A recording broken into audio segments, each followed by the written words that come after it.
Je voudrais vous parler de quelque chose d'important aujourd'hui. Vous savez, il y a des générosités qui ne font pas l'objet de bénédiction. Quelqu'un me dira, comment est-ce que c'est possible? Je vais vous expliquer. Lorsque vous voulez faire du bien à quelqu'un, il est important d'être convaincu avant d'aider cette personne. Soyez sûr que Père Yahweh a approuvé cette aide-là. Parce qu'il y a des gens qui ne doivent pas recevoir de l'aide. Il y a des situations dans lesquelles certaines personnes se trouvent où elles doivent elles-mêmes traverser la situation. C'est-à-dire que c'est leur désert. Elles doivent traverser cette situation-là toutes seules, sans l'aide de personne, pour recevoir eux-mêmes leur bénédiction ou leur délivrance ou élévation. Ça dépend du contexte. Donc si, dans ce cas de figure, vous aidez la personne, vous risquez de recevoir des difficultés.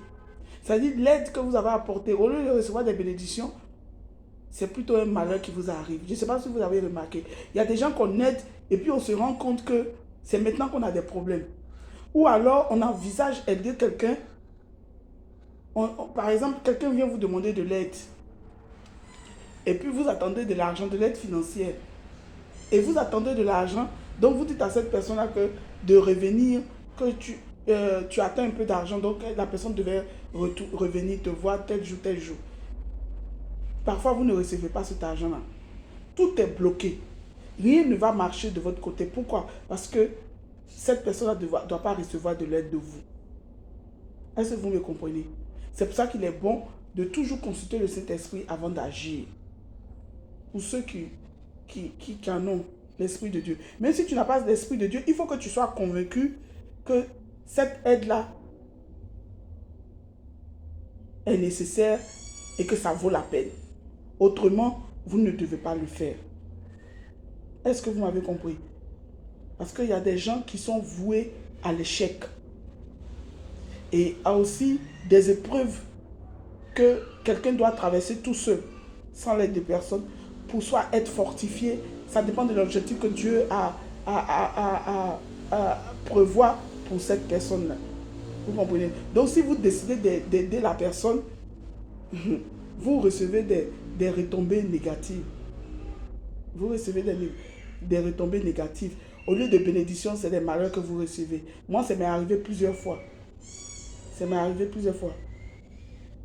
J'avais une nièce que je voulais aider. Et j'attendais une somme pour l'aider véritablement. Je voulais injecter une fausse somme dans une de ces entreprises pour l'aider à être financièrement indépendante. Mais guess what? Je n'ai pas reçu l'aide. Je n'ai pas reçu... Ça veut dire que tout était bloqué. Le financement que j'attendais, le paiement que j'attendais, tout était bloqué. Je n'ai rien reçu. Durant tout ce temps, c'était devenu très difficile pour moi.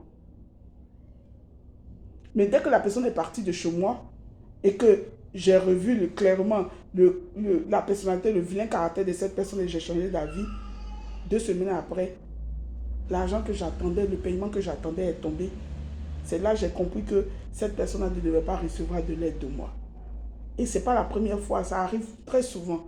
Donc il faut faire très attention quand vous aidez. Réfléchissez 2 fois. Sinon, c'est bien d'aider. Mais il y a des personnes qui ne doivent pas recevoir de l'aide dans un moment précis, bien sûr. D'accord? Donc soyez prudents et que Dieu vous bénisse. Shalom.